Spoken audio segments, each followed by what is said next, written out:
Hello, everybody. My name is Chris, and I'm also known as Star Raptor on my YouTube channel. And today we are doing the High Republic Hype panel for ForceFest. I'm super excited about this panel because I've been waiting a long time for these books, and they're coming out shortly, books and comics. Joining me, I have the Geek Static, that is Matt Wilson. I also have Steven Schinder for the Delayed Replay podcast. Hello. And I'm joined by Dominic Jones from the Star Wars Underworld. Hello. Before we get started, ForceFest is partnering with Make-A-Wish Foundation to help kids out. So we do have ways you can benefit them by doing donations. We have in the chat, you can go and click on that diamond V and you can put in the amount that you would like through the chat. Or if you're watching this after the fact, we have a link that you could go to through Make-A-Wish Foundation. So getting into the High Republic, yeah, right now we should have probably had most of the stuff out, but unfortunately, due to current state of things, all of it has been delayed until January. So the High Republic is this huge initiative that has been teased to us for years now under Project Luminous, and it was finally revealed back earlier in the year. We are getting books and comics set 200 years before the events of the Phantom Menace. It's going to be the Republic at its height, as well as the Jedi at its height, and there's also going to be new villains and plenty of cool technology introduced. So I'm going to start off around the panel here. I want to ask each one of you what your initial thoughts were when we got all the news of what is to come. I'm going to start off with Steven. So when this was being teased as Project Luminous, I was expecting something like super crazy metaphysical with the Force or whatever. But then stuff started coming out about the High Republic, and we started hearing, oh, maybe it's like 400 years before, but then it was like a surprise that's 200. And then like seeing the character designs and hearing the premise, it did get me excited because, like, you know, it's a new era we haven't seen before. So potential for new things, which should be fun. Yeah, it's definitely something that I think is needed in Star Wars right now, right? We've been so focused on this very small time period. I think it's like maybe 80 years. And we learned from Kathleen Kennedy recently that it's like 25,000 years. So it is a nice little gap that we're going to get that we haven't had that large of a gap before. We're going to go to Matt from the Geek Static. What were your initial thoughts, man? I mean, I was excited. I was thinking initially, I thought that maybe this was going to be the formation of the Jedi. I thought we're going to get, you know, maybe a young Yoda, but then Yoda's little, maybe 900 years is a little bit too young for the thought that I had of like, oh, we're going back, way back to the very first Jedi before the lightsabers were a thing. Could be cool to find one of these old ancient Jedi temples where they, you know, they're dabbling around and they discover who they are. And then one of them breaks off and, oh, there's the Sith, but everybody's all luminous. We're luminous beings. Yeah, that was the big tease, right? Is it had something to do with what Yoda was saying with this luminous. It's like, oh my gosh, we're gonna get something with the Force in here. I'm sure we're gonna get a lot with the Force, but like you said, I kind of like how it's set in that period where it hasn't been established even in Star Wars Legends / Expanding Universe. We haven't touched that territory yet. So I'm gonna end with Dominic. What were your thoughts? Yeah, I thought it was just crazy. One, how much lead up there was to this announcement. Like when you think about it, by the time book one comes out, by the time sort of the Jedi comes out, it'll have been over a year and a half since they started teasing it, and well over 2 years of development, which is, by my understanding, far more than they usually give to a Star Wars book. Certainly the most since something like Shadows of the Empire back day. And so it's crazy just the amount of work that's going into it. I loved in their like announcement videos how much they had the team all working together, whether it's the writers, the designers, everybody. And so it just looks like there's a lot of work and a lot of love and time that's going into crafting something truly unique, something truly exciting. And I'm just excited to see what the publishing can do when they're basically given a blank slate. They're like, we all understand the basic parameters of the Star Wars galaxy. Now go tell a great story. Don't worry about tying into a movie or a show or a game or other books. Just do your own thing. And I think there's, with the storytellers that they have on board, I think there's just infinite potential for great stuff to come out of this. Yeah, real quickly, you mentioned the authors. I'm going to run through the list of everything. So releasing on January 5th, we have Light of the Jedi by Charles Soule. Then on the same day, we have A Test of Courage written by Justina Ireland. Then moving to February 2nd, we have Into the Dark by fan favorite author Claudia Gray.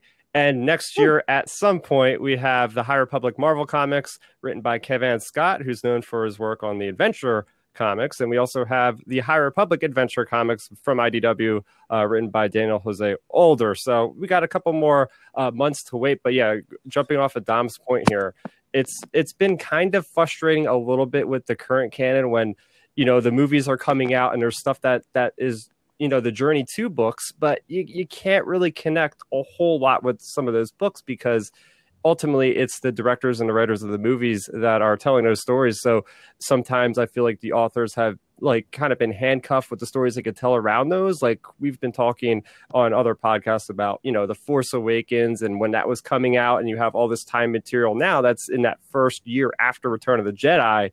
And that whole era is like really fleshed out with the Aftermath trilogy and with all that. And at that current time, we were like, yeah, we want to get those Luke Skywalker stories like a year before The Force Awakens, but we're a year after Return of the Jedi. So it's going to be nice and refreshing again to have these authors being able to tell these stories without any prior basis of like continuity that they have to follow.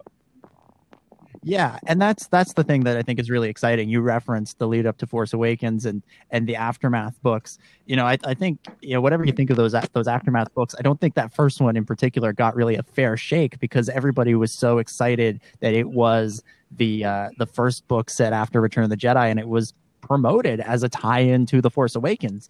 It came out on Force Friday along with all the other marketing materials like the toys and stuff, and so it was kind of lumped in with this. It was sort of given this task of selling, quote unquote, The Force Awakens without really being able to tie into that story, feature any of those characters, or really do any of the groundwork laying for it. And so now when you look back on those books or books that are set in a similar era, like the current Alphabet Squadron trilogy, you have a different appreciation for them because you're just judging them for their own merits. You're not thinking about how does this tie in with The Force Awakens? How does this tie in with The Last Jedi or The Rise of Skywalker? It's just how does this book work on its own? And that's the advantage that these books are going to have, starting with Light of the Jedi. I think I called it Sword of the Jedi earlier. Oops. That was a legend. That was supposed to be a Legends book. Still waiting. We'll be able to judge that book for its own merits. How well does it tell us its story? How well does it introduce this new era? What are the new characters like? Are they relatable? Do we like them? Are they interesting? Those are what we'll be looking at when we talk about these books, instead of going like, oh, I think this line here maybe sets up this movie or this show. And you know, kind of really stretching and reaching. It'll just be, here's the book, here's the story, enjoy. Yeah.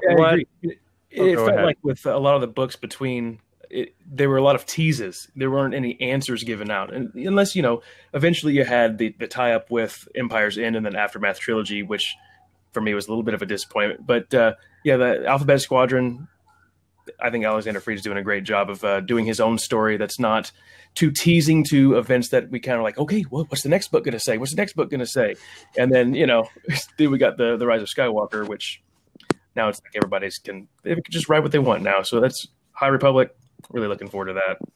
Yeah, what I like about the High Republic especially is the way they kind of promoted it from the get-go. Is this is almost like their own like Marvel Cinematic Universe, but for just the books and the comics. Now, many of us that are old enough to know about the expanded universe, like when it first came out in the early 90s, like that was all people had, right? That was it. Like, the movies were done. Return of the Jedi was out. There wasn't really any hint of Phantom Menace, and it was the Thrawn trilogy that kicked things off.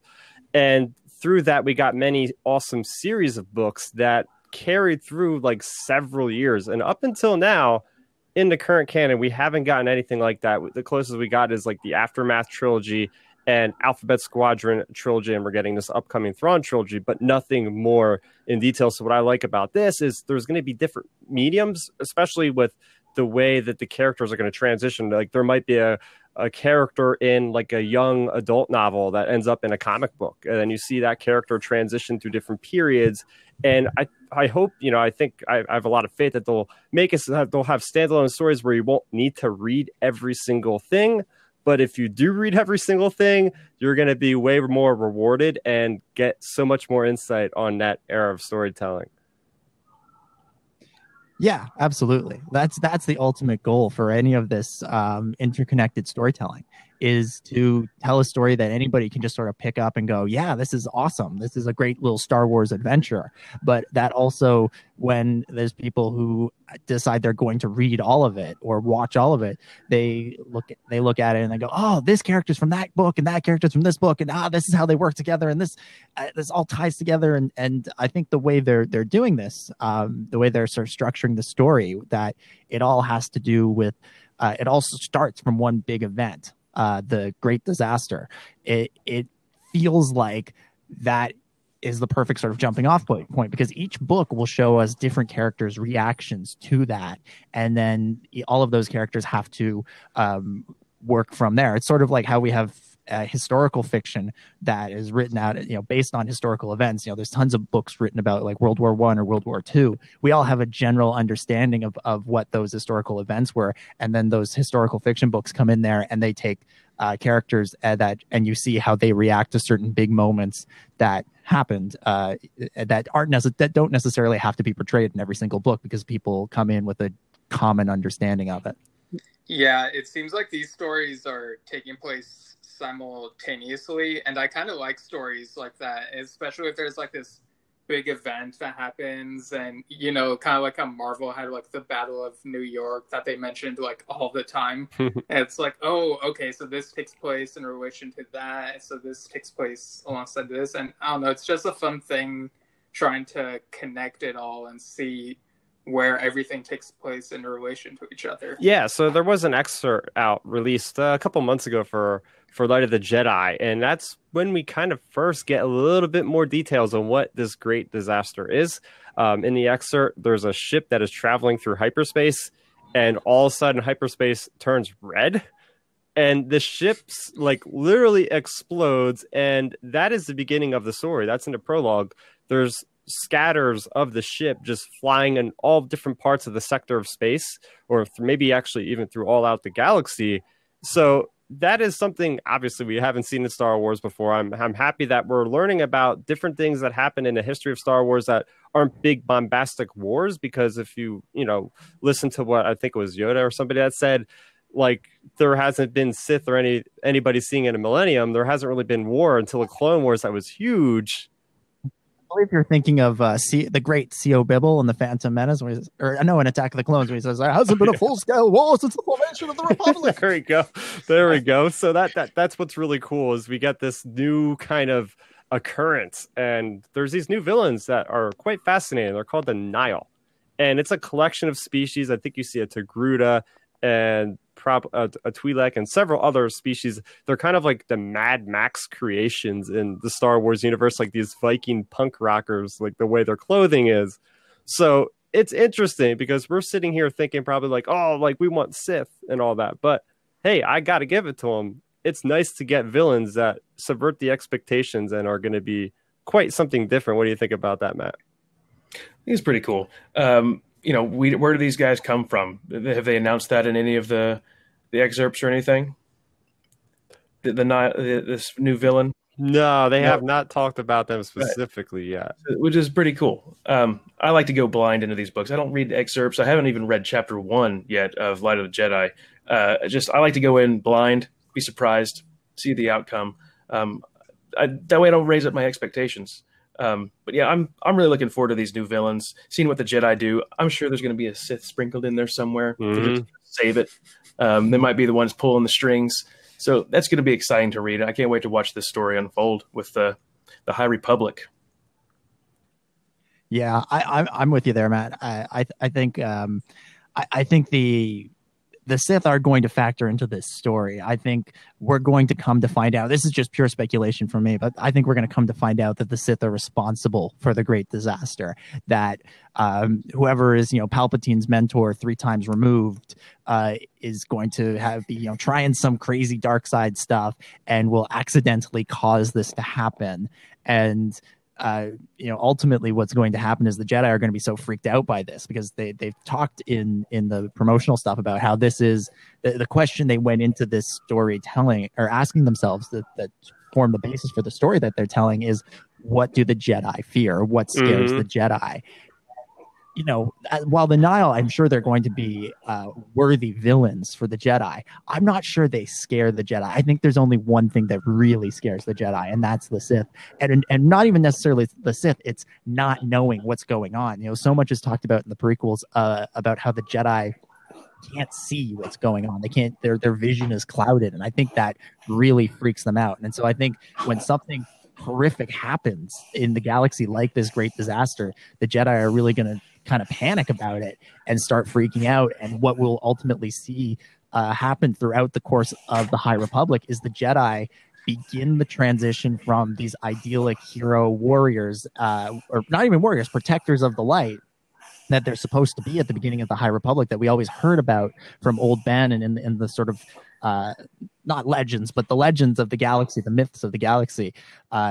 They'll begin the transition from that to the more bureaucratic, dogmatic crew that we see in the prequels, because they'll be so freaked out by this event that they'll start changing their ways, and we'll wind up where we are in the Phantom Menace. I think it's really interesting, jumping off that point, how we ourselves view the Jedi throughout the several years that Star Wars has been going on, right? You watch the original trilogy and you're thinking about, if they ever make an episode 1, 2, 3, what would those Jedi look like?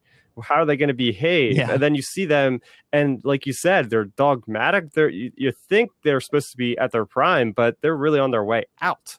So now we have the High Republic.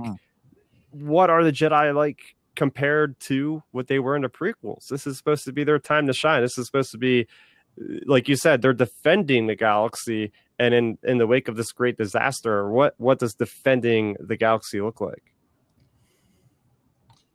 It's going to be an interesting question, right? Is what does it mean? Because I don't think the Jedi will form an army the way they do in the prequels, but there's going to be some kind of sacrifices to their ways. And I think it's up to Charles Soule and Claudia Gray and Justina Ireland and everybody, Cavan Scott and Daniel Jose Older, to come up with that, and I'm excited to see what they've. So we have a couple Jedi that have been officially revealed via articles on StarWars.com. So we have a Jedi named Avar Kriss. She's a female human, and she's basically like the pinnacle, shining example of what a Jedi should be like, apparently. So we have a character like her that is going to be a main character. I think in light of the Jedi, she's going to be the main character. So comparing her to let's say like Qui-Gon Jinn, like what kind of Jedi are these characters going to be like? And then you go over to another character, for instance, like Keeve Trennis, and that name might sound familiar to you. She's a young Jedi Knight. She was in the Dooku Jedi Lost book, or the audio book. And she was actually one of the, I forget the exact title. It's like the Lost 12 or something like that, or the Lost 20, some number. Okay. She's actually referenced in Dooku Jedi Lost. Kevin Scott put the seeds out there. So she's not a Sith, but what is she? She left the Jedi Order, and Yoda in that audio book mentioned he had great sadness whenever he thought about her. So even during this time, there's Jedi that become disillusioned with what is going on. Yeah, it's exciting. Yeah, I have a feeling they're going to be the politics. I think a lot of people like Star Wars politics, and a lot of people don't like Star Wars politics. So I think there's going to be a nice even balance between the two, because full scale war or not, these Jedi have to keep peace. So there's going to be violence. Surely they're going to be going from place to place, taking care of business violently. Of course, they're Jedi, so they're going to have to do something. Aggressive. Yeah, what I like about the Jedi are they're basically the Lone Rangers of the galaxy. So to give you guys a better idea of what is going on in the High Republic, it's the time of great expansion, right? Like they haven't settled in the Outer Rim yet, so they are moving from the core worlds to try to, I kind of liken it to like the Pilgrims for America or something. Like they're trying to go out and expand, and they set out these outposts, like there's a Starlight Beacon, stuff like that. So they're going out there to the Outer Rim, and so they're going to be exactly way different than they are in the prequels, where they're just sitting on chairs and just debating. Like these guys are adventurous, they're pioneers, they're going out like that, which excites me quite a bunch, because that could lead to some like really good adventure books in our future. Mm-hmm. Yeah, I wonder if we'll have like the equivalent in these Jedi, or in this Jedi Order, to the Prime Directive in Star Trek about, not interfering, and because the Jedi going out there, it certainly will be very interesting and certainly lead to some great storytelling, but it also, it raises some questions. If they encounter people that don't really want to be encountered, they don't want to be found, what's going to happen there? And again, we might start to see in some places the Jedi start to lose their way again because they're afraid of what happened. And, they may make some poor choices as a result. And that could have to do with this, that could impact this expansion and cause them to, again, sort of retreat back into their temple there on Coruscant and not go out there and actually try and help people. Yeah, that's definitely something to think about. I want to talk a little bit about what we want to think when it comes to seeing familiar Jedi. I think Matt mentioned it off the top, something about Yoda. So would you guys prefer not to see characters like Yoda and some of the other older living species of the galaxy that we know are Jedi in the prequels?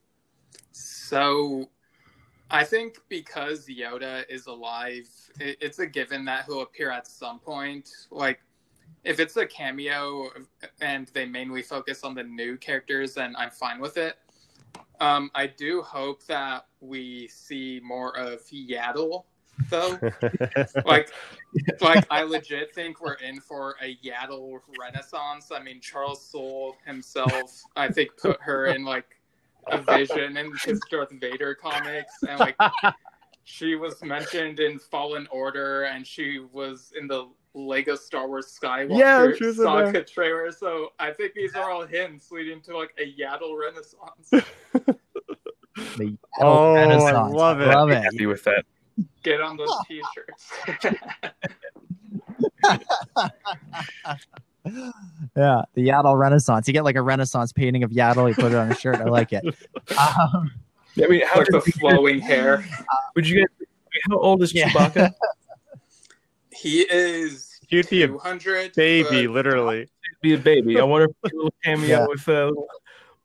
Well, if this is like exactly or Baby Yoda is 200 years before Phantom Menace, I think it could be before Chewie's born. So I don't know. If Yoda's in it, he's gonna be. Oh yeah, maybe. I don't know.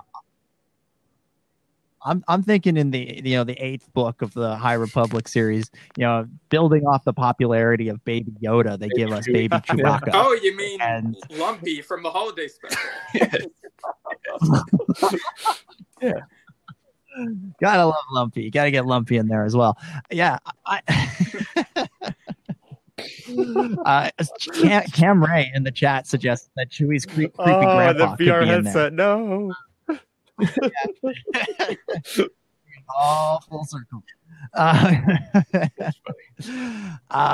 But but in terms of having characters in there, my feeling, my hope is that they kind of follow the model that The Mandalorian has laid out for us, where season 1 of The Mandalorian was entirely new characters. Granted, they were in familiar settings, and maybe there was a little hint at one or two that we've heard of before. But by and large, it was just, here is a Star Wars story set in the Star Wars universe. There's the things that sort of show us that it's Star Wars. But all these characters, whether it's the Mandalorian, Din Djarin, or Greef Karga, Cara Dune, any of those characters, they're all brand new.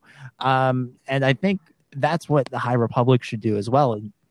In these first set of books, especially the ones that we know about right now, it should be mainly focused on these new characters, these characters that we're just being introduced to, whether it's Avar Kriss, Loden Greatstorm, Boryaga Agaburi.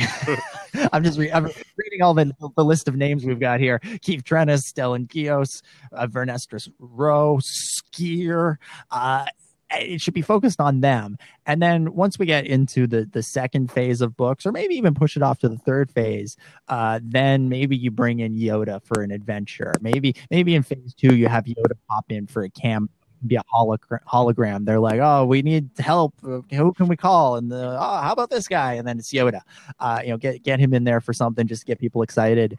And then in the third phase, be like, all right, here's that young Yoda adventure that you've been waiting for. And by that point, again, just with the Mandalorian connections, by that point, who knows what we'll know about the Yoda species, from what we could learn from Baby Yoda, from the child, and how that can then be incorporated into this. Yeah, that's a great example, because what you don't want it to be like, unfortunately, is kind of like Star Wars Rebels. At points relied very heavily on cameos of characters that kind of took the spotlight away from your characters. Like, they put in there Lando, they put in there, especially with Ahsoka. I mean, I love seeing Ahsoka in there, but it became the Ahsoka episode whenever she was in it, pretty much. So they gotta deal with things like you said. I think the phase 1, just lay the groundwork for the characters, and then phase 2, then you can start sprinkling in and stuff like that. The first sentence in the first book is like, Yoda sits alone. He's like, oh, okay. It's right up. That's when you just throw stuff away.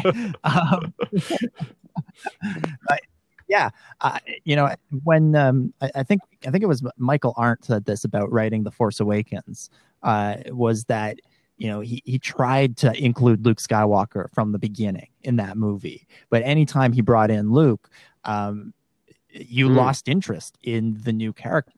And so the solution that he came up with, that him and JJ and everybody at Lucasfilm came up with, I think this was actually Rain Roberts' idea, was to push Luke off to the end of the story and let you have an entire movie to be introduced to the new generation of characters. And I think that's what they should be doing here, with an entire phase of books where you give where you show us you show us these new characters, and you save Yoda, and you save any other familiar characters. Like, really, I think Yoda is really the only one who's like iconic. He's the only one that's going to get the big headlines. There's certainly other books or other characters from books and comics that could pop up in there. But Yoda and maybe Maz Kanata. We'll throw in Maz as well. The two of them, I think, could really get people excited, outside of the people who have already bought in and are reading the books. But and so I think they got to hold off on those two for a little while and let us get sad.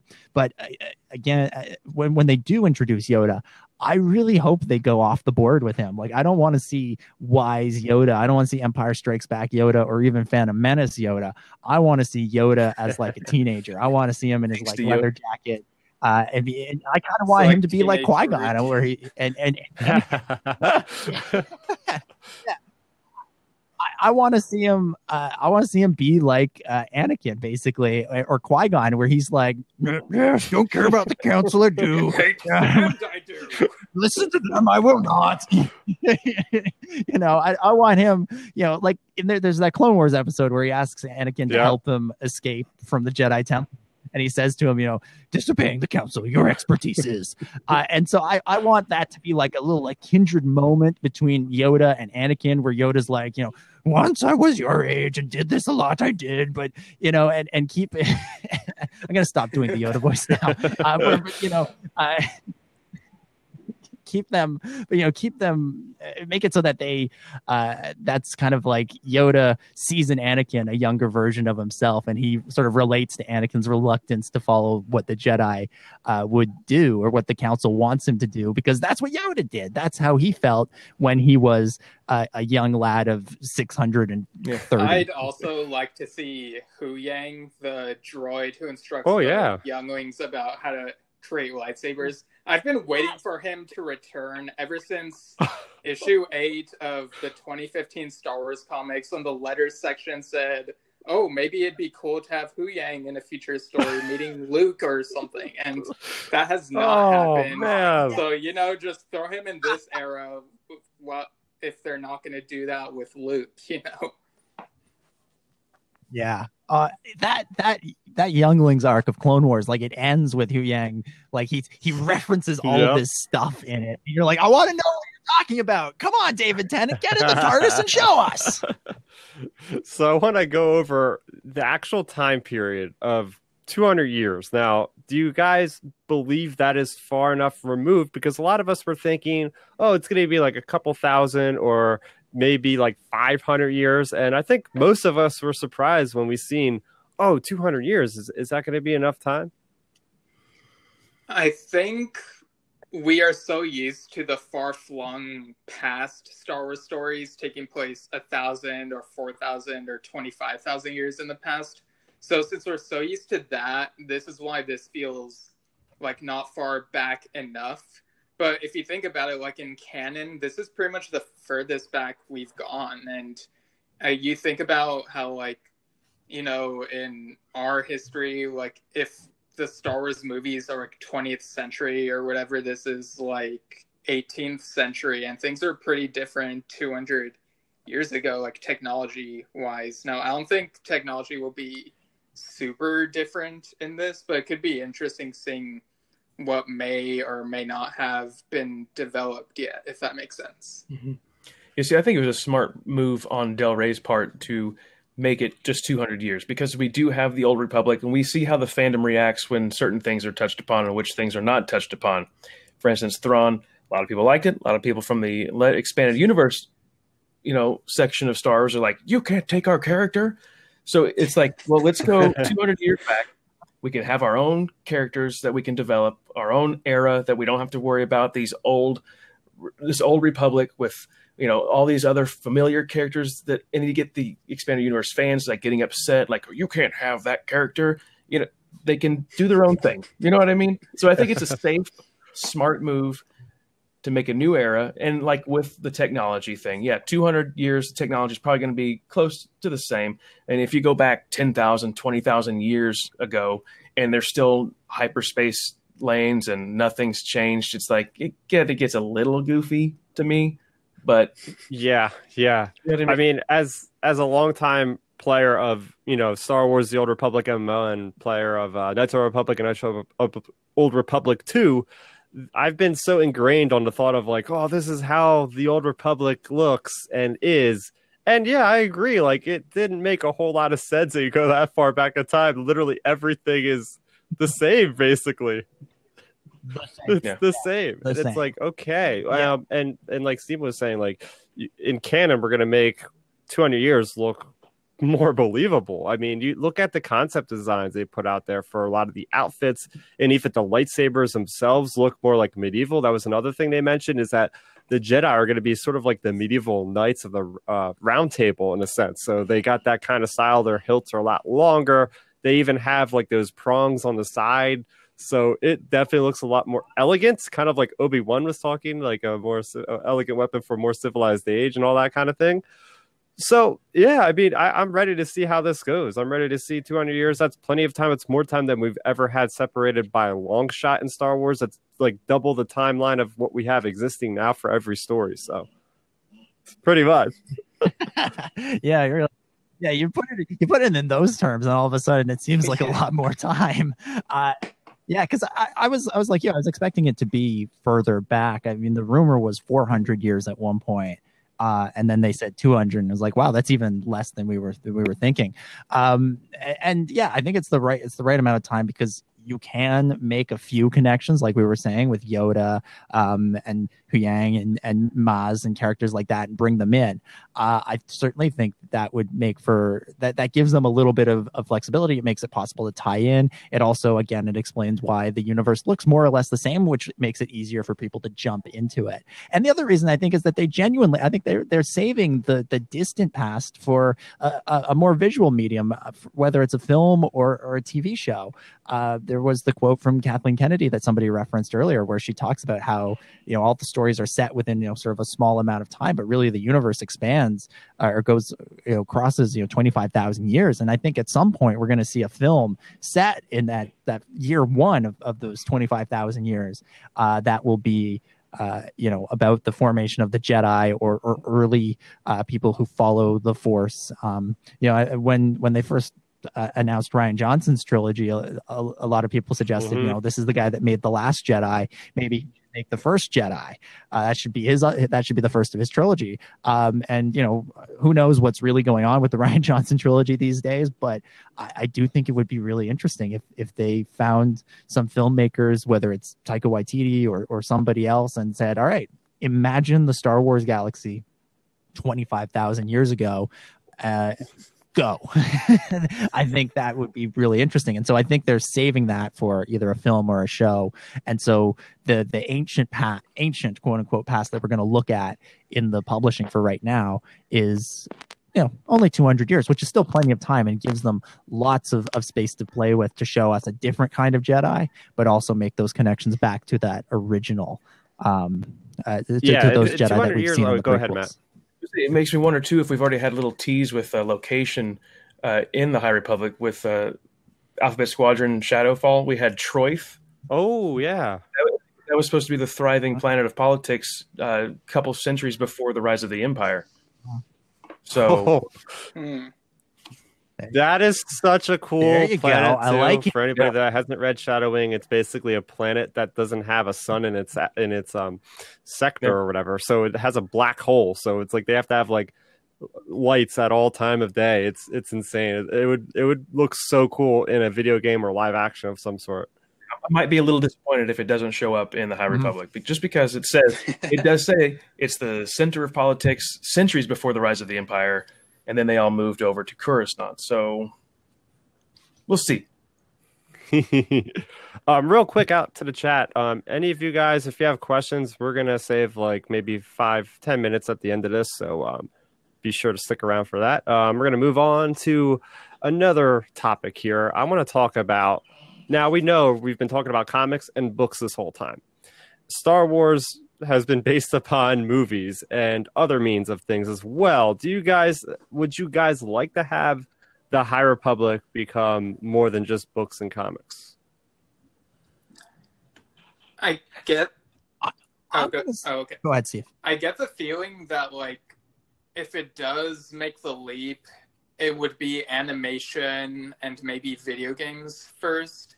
And then based on like how well those do, then maybe they'd assess whether to make live action shows and even a movie taking place around that era, maybe with different characters, but you could still reference like stuff that has happened and have cameos from some of the characters here and there. That's just the vibe I get. I would hope they would do like with the expanded universe, the old Legends canon. They had the Shadows of the Empire, like I think you mentioned earlier, Chris. They had a game, they had the comics, they had the books. They even had a soundtrack. They had an original soundtrack, which was just released. So good. Vinyl. It just came out a couple weeks ago on vinyl for the first time. So let's get an old High Republic soundtrack. Stumbling over my words. I'm excited now. Well, when they first announced the High Republic, what got me really excited was they showed all the publishers, and they had publishers from I think like DK and some like not anime, manga publishers and stuff like that. So yeah, I mean, this is going to go into a visual medium, obviously with comics, but they're supporting it way more than anything that we've ever imagined yet. So I think they got to build it up first, that first phase or two, and then maybe test the waters of the video game. Yeah, can I be just a little bit contrarian here and say that and say that I hope it doesn't. I'm certainly interested in someday seeing a real multimedia push where the movies, the shows, the books, the comics, the games, all of it is all on the same page and all driving towards one story. I hope to see that, and I think perhaps this could serve as a bit of a testing ground for some of that. But it's like I said off the top, what I'm really excited about with the High Republic is that it's the publishers just carrying the story. And I think once you move beyond books and comics into shows or movies or even games, you start all of a sudden the big focal projects stop being the novels or the comics, and they start being these other mediums, which have larger audiences.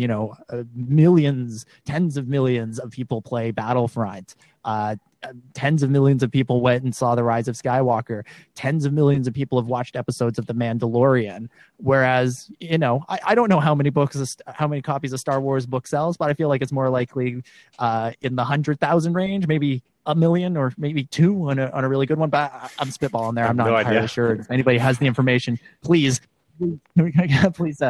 correct me. But it's not nearly the same. And so then if you say, okay, we're going to do a game or a movie, then all of a sudden the focus becomes on the game or the movie, and the books move back into that support role. And the books will always serve that role. I mean, we're still going to have tie-in books as movies and shows and games come out, and we should. I thoroughly enjoy those, but I also like the idea of saying to the authors, this is your space, this is your chunk of the Star Wars galaxy. Tell it how you want to tell it, and I like that. Go have fun. But it'd be also cool to have toys and a soundtrack. Yeah. Keep the book as the center, but you also got your collectible figures and you got your soundtrack to listen to while you read the book. I gotta get me a Loading Greatstorm Black Series figure. I'm telling you. But absolutely. I totally get it too. Like I'm really on the fence about this one. Because like as a huge gamer, like I would love to see some representation of this world that we read in comics like come to life and books come to life. But like you said, there's something really special about having like this smaller niche in the community that is really passionate about a certain thing. Like I love when I run into people like usually at Celebration or New York Comic Con that has actually read some of these books, because it's not often that I find somebody like at work that reads these books, but it's cool to have like this little like community and to be that passionate about something. But at the same time, like there's other people out there that might want to know those stories as well. So it's like, how do you keep that content exclusive just to those mediums as well? If it's like a really crucial story, I'm not sure. And you can do tie-ins across the various range of Star Wars stuff without losing the focus. The characters can be referenced in other stories. The locations can certainly be visited in future movies, games, shows, whatever. And you can even do things like have let's pick a character from the list here. Have I'm not going to try and say that. Have Stellan Gios's something of Stellan Gios's there at Dok-Ondar's in Galaxy's Edge, right? So that when you're walking around at Disneyland and you go into that place and you're like, hey, there's the thing. And all the people who read The High Republic will be like, yes, this is our thing right here at Galaxy's Edge. Everybody gets it. And so, I think there's, I'm not saying don't do tie-ins and don't do crossovers with other stuff, but at least for the first little while, just let the publishing stand on its own in this era. Certainly take what's established in this era and throw it into future eras, but let them tell the main I have no story, doubt the main thrust of the they story. won't make references all over the place, because they've already done that. If you guys have read the Kylo Ren miniseries, or if you read the current Star Wars run or the Dr. Aphra run, like High Republic is getting dropped almost every single issue of those stories alone. So like they're making it loud and clear that, hey guys, we have this awesome new storyline that is coming your way in a couple months. So get ready if you want to know more about the High Republic. Yeah, absolutely. And they should do even more of it. Yeah. So at this point, we are about 15 minutes away from closing down the panel. So if you guys have any questions, feel free to shoot those in the chat. Okay, this is from Matthew. Here's my big question. If Dom is right about being afraid of being unable to see the future and the present, what is it about the inability to see what scares them? Ooh. Yeah, well, I think it's one of those things where the Jedi have this ability, and they have this ability to see into the future, see what's going on in the present, and you take that away from them. I think they realize that means that something is wrong. You see that a little bit in the prequels, that think it's Mace Windu in Attack of the Clones says to Yoda, he says, I think we should inform the Senate that our ability to use the Force is being diminished. And so basically you've taken something that they can do and you've eliminated it. And so they when that happens, they'd be scared because it means something is changing and they don't understand why. And so it seems threatening. Even though there's nobody standing over them with a lightsaber going like I'm about to get you, I'm gonna get you.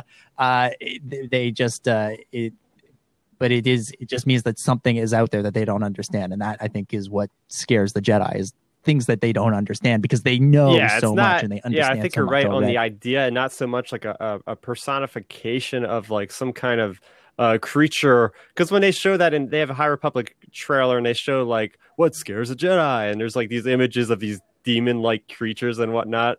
I think it's more like demons in their head, something mental that is exactly like they're so high up on their pedestal at that point, like, oh yeah, we got the galaxy protected, we're doing great over here, and then like one little thing throws it off and it's like, uh-oh, we've been safe for like thousands of years. We gotta get back to solving things and whatnot. So, yeah, well, and you can certainly make the case that that's what goes on in the prequels. That the Jedi have lost control, and so and Palpatine's kind of genius is that he gets them to lose control without ever really showing a major threat. He gets them to sacrifice their ideals, makes them become generals. It puts them in situations where people turn against them. The people turn against them. The people of the galaxy don't like the Jedi by the end of the prequels. So Palpatine, that's sort of Palpatine's great accomplishment, is that he's able to kind of get the Jedi jumping at shadows, some of which are him and some of which are probably them just freaking out because they don't understand what's going on. They know that this threat is out there because they've seen Maul and Dooku, and they know the name Sidious. But beyond that, it's just it's a big unknown, and that's ultimately what leads to their downfall, is because they don't know how to react. That's for when certain. They don't we got another understand question something. coming in from our buddy Din from F105. I'm gonna direct this one over to Steven. What about seeing a young Plagueis, man? Did you ever hear the tragedy of Darth Plagueis the Wise? I mean, do we know like the lifespan of his species? It's a lot longer than a human. That's all I know. I believe. Verified that he's immune. Right, like we don't know that he's actually immune. Though, yeah, you're right. I would imagine that this could still be before Plagueis is even around. Like earlier when I think it was Dom who mentioned like maybe Sidious is Master 3 generations removed or whatever, like that could be like Darth Tenebris's Master if like the lineage is similar. So I don't know, like I doubt that we'll see Plagueis, but then again the meme is so strong that the temptation is there, Yeah, the fact that they haven't like canonized that Darth Plagueis novel by James Luceno, which is highly regarded by many fans of the books as one of the best books ever, right? Like I really thoroughly enjoyed that book because it just goes into so much with what happens with the Phantom Menace and Anakin and Maul and everybody that's connected to the story. So, we don't know how long the High Republic is going to go for, but what happens if they start going like decades into the future and they eventually get like closer to the Phantom Menace eventually? Who knows like where it starts? And if it starts 200 years in the future, they can play like a story that plays 150 years into the future from where the High Republic begins or something like that. So it's definitely a possibility. The more I think about it, the more I think it could be something plausible. Like he could have been. Maybe we'll see baby Plagueis. That's what we need. Just get baby versions of all the characters in there. That's the big takeaway from The Mandalorian. Oh man, okay, we got another question. I'm going to direct this one to Matt. So we have Becca B from Tarkin's Top Shelf. She's saying, playing off of Matthew, Master Lene did her best to hide Sifo Dyas's ability to see different versions of the future. She was afraid they'd lock him away. Perhaps it's something they see and not something they don't. Okay. Somebody else want to take that one? Yeah, I'll take it. Yeah, absolutely. I think what I'm getting at, what I've been trying to get at is that the Jedi fear what they don't understand. And yeah, absolutely. If they see if somebody has a vision that says death and destruction is coming to the galaxy, they might that would certainly scare them. Absolutely. And because you have one of the things we see in Star Wars is that when people have those visions, sometimes they wind up creating them by trying to stop them. In Revenge of the Sith, right? Anakin has those visions of Padme dying, and it's through his attempts to stop that from happening that ultimately we wind up in the situation we're at on Mustafar, where he's force choking her, and she winds up dead. If he hadn't tried that, more likely than not, she winds up just giving birth to Luke and Leia, and they can all live happily ever after by the lake on Naboo. And so certainly the Jedi might see something that scares them, that they don't fully understand, and again, it may lead them to make some poor decisions where they start to sacrifice their ways in order to prevent the future from happening, and in doing so, perhaps Matthew in the chat just came up with a really good example. He's saying Eno Cordova from Jedi Fallen Order, that was the master of Kanan's master. Forgetting her name right now, darn it. Not Kanan, Cal Kestis. Cal Kestis is Seer's master. Yes. He's seen something about Order 66, but he didn't quite understand what it was at the time. So there you go. Good pull. Good pull there. Just like the darkness that could be within themselves too. If they lose track of their sight, then they could conquer the galaxy if they wanted to.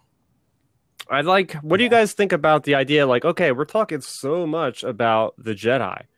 What would you feel like if we got a book about like a Sith character during the High Republic? Like, I've been thinking about this as we're doing this panel. Like, you have a Sith character that is going around, they get discovered by the Jedi, that they got to kill the Jedi, and the Jedi can't figure out how these Jedi died because they got to remain a mystery. So you have the machinations of these Sith that aren't supposed to be around at this time, but they are. They're just not being discovered. I think that would be really cool to have, not just like the light side of it, but the dark side as well.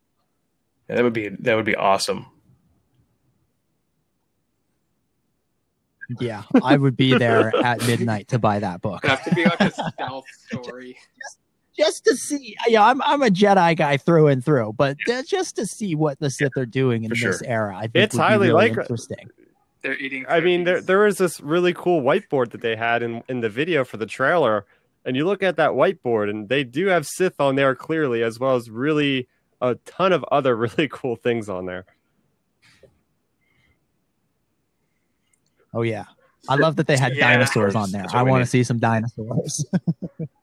And then the great disaster. We got the Varactals somehow survive. The Dewbacks somehow survive. Yeah. The Krayt Dragons. Yes. The Space Vikings are the villains so far, but there's probably going to be dark side users in there somewhere around. What's really cool is I had in my notes here, we do have not just Jedi that are familiar maybe, but we also have confirmed names of families. So we have, first off, the Santekas. I want to mention them briefly. The Santekas are going to be they're like the prospectors of the known galaxy at the time. They have the means and the technology to actually go out into the Outer Rim that's unexplored at the time to discover some things. So the High Republic kind of taps them and says, hey, can we pay you or whatever to help charter things to go out and discover things? So I think that's really cool. And also the Staros, if you guys are familiar with Star Wars comics, you have Sano Staros. Her ancestors are actually in this, and she's like a little engineer that's going around with one of the Jedi Knights row. So she's got these abilities, well, not abilities, but she's got some really good intelligence to be like a scientist, and she wants to know like how the Force works and stuff. But anyway, I just find it fascinating that it's not just a Jedi that we might see, but there's going to be names of families and the legacy that those families, like Lor San Tekos, such a big character that I wanted to see more of, but at least we're going to actually see what he came from.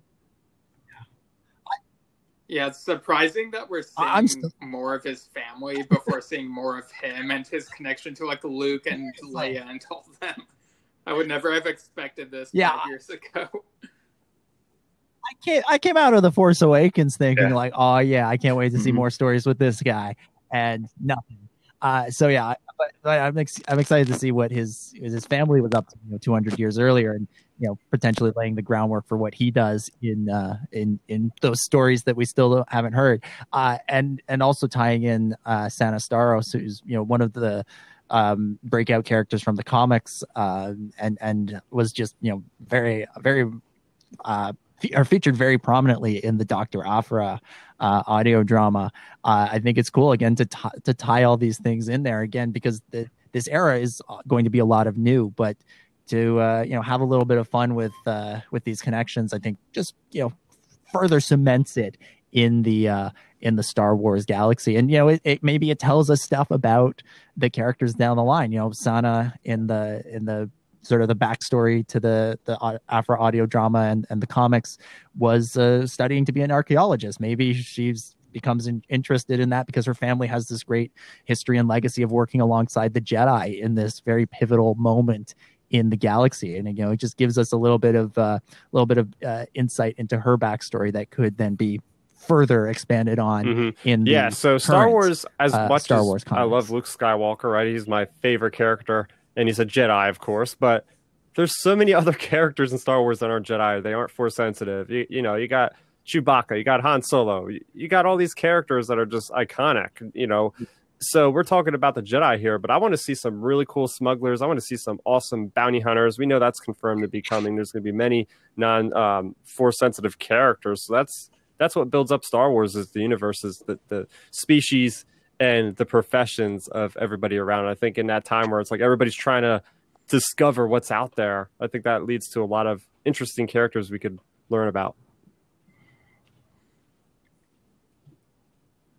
Oh yeah, absolutely. I'm just I'm going to be fascinated to see what a cantina scene looks like in the High Republic, and also how long it takes us to get one of those, because they seem to be showing up sooner and sooner and sooner in every new Star Wars project. The Mandalorian started with one, but yeah, absolutely. That the richness of the Star Wars universe is one of those things that has been so wonderfully expanded upon. There we go. Especially in the books and comics, and so the High Republic, in a lot of ways, is, I think it's really the spiritual successor to the old expanded universe.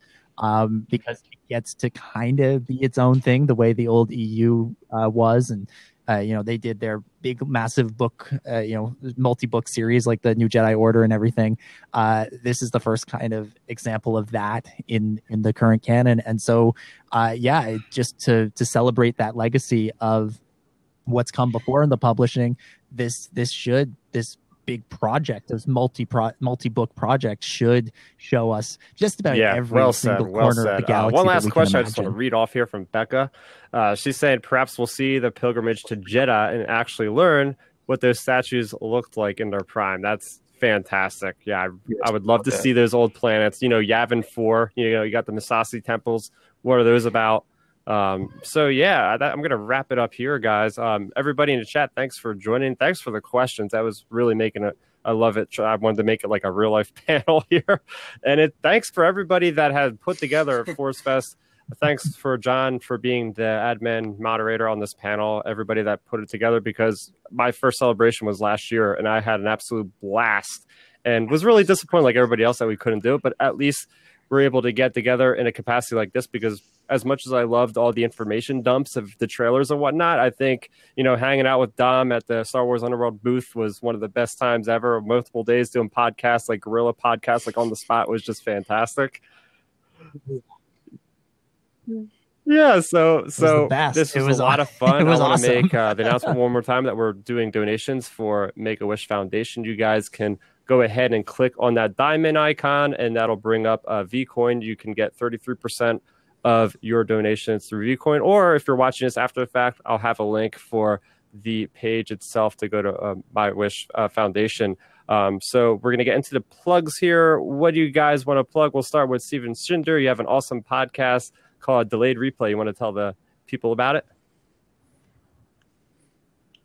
Yeah, so it's a podcast where I invite different friends each episode, and we pretend that the movies that got delayed came out on time, and we review them as if they came out and make up details on the spot. So you can find that on Apple, Google, Spotify, and channel1138.com. Yeah, as I was saying before we started recording, as the theaters are opening up near me, I've been having a nice ritual of listening to one of his episodes of an upcoming movie, then going to see the movie and comparing how close he was to actually hitting the nail on the head with their predictions and all. And we're gonna go over to Geeks Addict. Matt Wilson, what can you tell us about the Geeks Addict? Go check out the Geeks Addict YouTube channel. I review Star Wars books, the canon universe, expanded universe books. I've just got my spoiler-free review up for Thrawn Ascendancy Chaos Rising on Tuesday. There's going to be a chapter-by-chapter overview. Go check that out. I'm on Twitter, Instagram, at the Geeks Addict. Hope I can see you guys over there soon. All right, very good stuff there. And Dominic Jones from the Star Wars Underworld podcast. What can you tell us about that? Everybody should listen to the Star Wars Underworld podcast. We record weekly episodes breaking down all the latest breaking news in Star Wars. Our most recent episode, we spent a lot of time talking about what's going on in the video games, and we had one of our favorite guests, Mr. Chris Abbott, aka Star Raptor, on with us.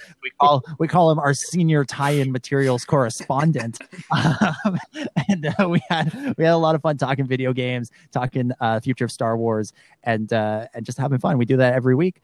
You can find new episodes on Friday mornings on Apple Podcasts, Google Play, Spotify, and StarWarsUnderworld.com. And if you want to tune in live, kind of do ForceFest each and every week, we're live Thursday nights at 9 p.m. Eastern over at Mixlr.com. That's mixlr.com. Yeah, definitely go follow Star Wars Underworld. They give you all the news to the minute. You're going to love it. As for me, as I mentioned off the top, my name is Chris, aka Star Raptor. I have a YouTube channel, and I talk a lot about Star Wars, but I also do some live streams and cover some games and do movie reviews as well. So that's going to do it for me, Star Raptor, and my co-host Steven, Dominic, and Matt. Everybody, may the Force Fest be with you, and catch you next time.